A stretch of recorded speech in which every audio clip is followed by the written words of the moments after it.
I mean, that's something I worry about. Elon Musk was saying the other day that the New York Times is like the Twitter version of diarrhea because they're just posting 100, 200 times a day. And so the quality of the content suffers, but there's this balance because content like Gary Vee, you got to produce 70 pieces of content a day. But how do you do that? I don't have a team of 17 people following me around. AI seems like a really good way to do that. Or you just produce less content, you make it amazing and you repurpose it. So you create like a long form podcast episode like this. Well, we can create tons of shorts from that. That'll be like 4, 5, 6 pieces of content. The long one will be another one.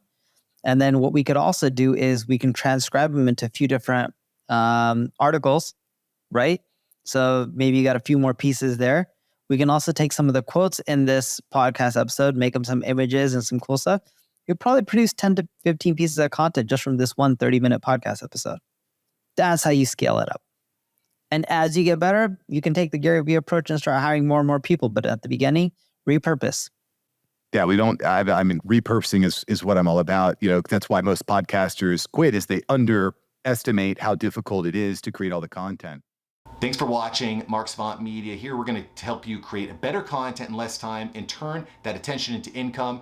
If you love this video, you're going to love these videos here. Click the one. Me and my team specially selected this just for you. Click the link, check out the video. I'll catch you here next time on Mark Savant Media. Peace.